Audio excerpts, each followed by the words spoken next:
নমস্কার বন্ধুরা, আজ আমি নিয়ে এসেছি পটলের একটি দুর্দান্ত স্বাদের নিরামিষ রেসিপি। হলপ করে বলতে পারি, যে কোনো নিরামিষ দিনে পটলের এই রেসিপিটি বানালে কেউ আর খাওয়া নিয়ে নকশা করবে না। একদম ইউনিক একটি রেসিপি, গরম গরম ভাতের সাথে জাস্ট অসাধারণ লাগে। আর এটা যদি কাউকে বানিয়ে খাওয়ান, আপনার কাছে অবশ্যই জানতে চাইবে কিভাবে বানিয়েছেন।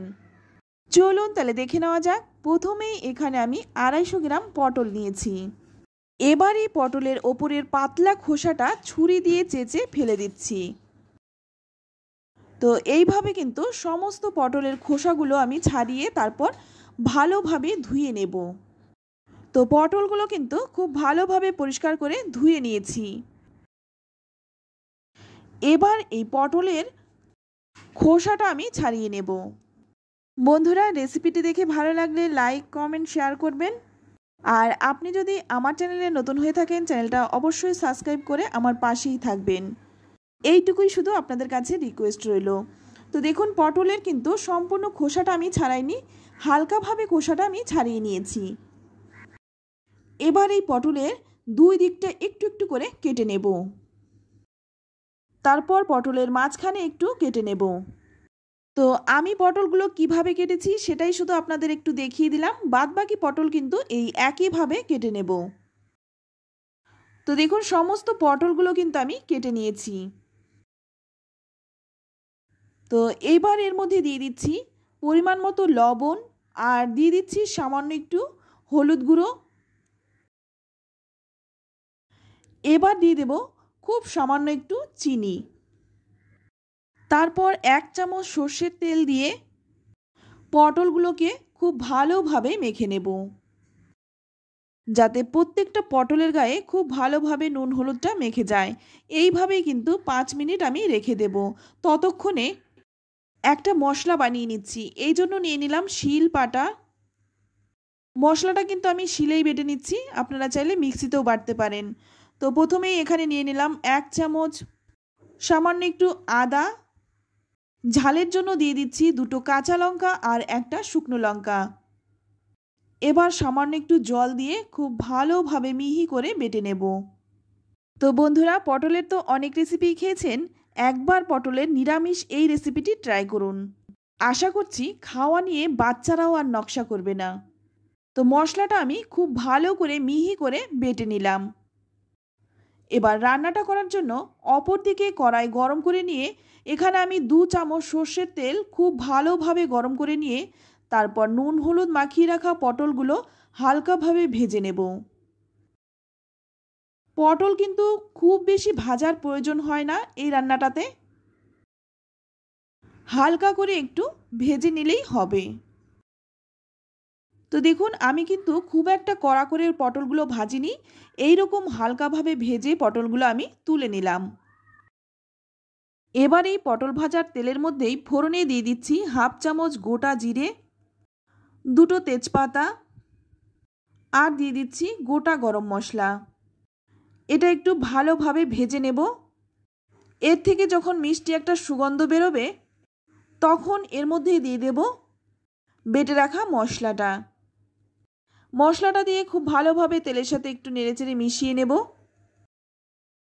মশলাটা যাতে পুড়ে না যায় তাই সামান্য একটু জল দিয়ে মশলাটা কষাবো। এতে করে কিন্তু মশলাটা খুব ভালোভাবে মিশে যাবে আর মশলাটা কষানোও কিন্তু সুবিধা হবে। এবার এখানে কিছু গুঁড়ো মশলা দিয়ে দেব। তো প্রথমেই দিয়ে দিচ্ছি স্বাদ মতো লবণ, দিয়ে দিচ্ছি খুব সামান্য একটু ধনে গুঁড়ো, কালারের জন্য দিয়ে দিচ্ছি 1/2 চামচ কাশ্মীরি লঙ্কার গুঁড়ো, আর দিয়ে দিচ্ছি খুব সামান্য একটু হলুদ গুঁড়ো, আর দিয়ে দিলাম 1 চামচ চিনি। এবার এই সমস্ত মশলাগুলো দিয়ে খুব ভালোভাবে মশলাটা কষিয়ে নেব। সামান্য একটু জল দিয়ে মশলাটা কষাবো, এতে করে মশলাটা পুড়ে যাবে না, মশলাটা ভালোভাবে কষানো হবে। খুব ভালোভাবে নেড়েচেড়ে মিশিয়ে নিয়ে গ্যাসের আঁচটা একদম কমিয়ে দিয়ে 5 মিনিট ঢেকে রাখবো। তো 5 মিনিট পর ঢাকনাটা খুলে নিলাম, আর এখন দেখুন মশলাটা কিন্তু খুব ভালোভাবে কষানো হয়ে গেছে, আর মশলা থেকে কিন্তু তেলও ছেড়ে দিয়েছে। একটু নেড়েচেড়ে মিশিয়ে নিয়ে তারপর এর মধ্যে দিয়ে দেব ভেজে রাখা পটলগুলো। পটলটা দিয়েও কিন্তু 2 মিনিট ভালোভাবে মশলার সাথে নেড়েচেড়ে মিশিয়ে নেব, যাতে করে মশলাটা খুব ভালোভাবে পটলের মধ্যে মিশে যায়। তাই গ্যাসের আঁচটা একদম কমিয়ে দিয়ে 2 মিনিট ঢেকে রাখবো। 2 মিনিট পর ঢাকনাটা খুলে নিলাম। তো আপনারা দেখে বুঝতেই পারছেন পটলটা কিন্তু খুব ভালোভাবে মশলার সাথে মিশে গেছে। মশলা যে পটলের মধ্যে খুব ভালোভাবে ঢুকে গেছে সেটা কিন্তু আর বলতে হবে না, দেখে বোঝাই যাচ্ছে। এবার ঝোলের জন্য দিয়ে দেব, এখানে আমি 1 বাটি দুধ নিয়েছি, আর ঝোলের জন্য সেই দুধটাই কিন্তু আমি দিয়ে দিচ্ছি। তারপর ভালোভাবে একটু নেড়েচেড়ে মিশিয়ে নেব। আর অবশ্যই কিন্তু যখন দুধটা দেবেন গ্যাসের আঁচটা একদম কমিয়ে তারপর দুধটা দেবেন। এবার এটা ফুটতে দেব 10 মিনিটের মতো, যতক্ষণ না ঝোলটা শুকনো হয়ে ঘন হয়ে আসছে। তো দেখুন ঝোলটা কিন্তু অনেকটাই শুকনো হয়ে গেছে, আর কালারটাও কিন্তু কতটা সুন্দর এসছে। এর থেকে কিন্তু আর শুকনো করব না। এটা খেতে যে কতটা টেস্টি হয় একবার না বানিয়ে খেলে বুঝতে পারবেন না।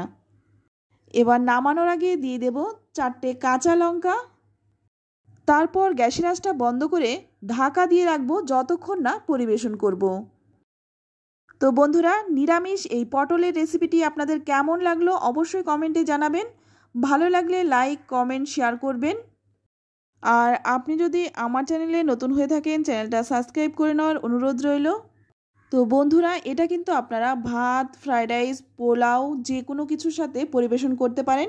খেতে অসম্ভব টেস্টি হয়, আর এটা কিন্তু বাচ্চারাও আঙুল চেটে খাবে।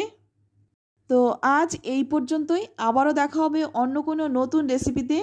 ততক্ষণ সকলে ভালো থাকবেন, সুস্থ থাকবেন, আর সকলকেই ধন্যবাদ।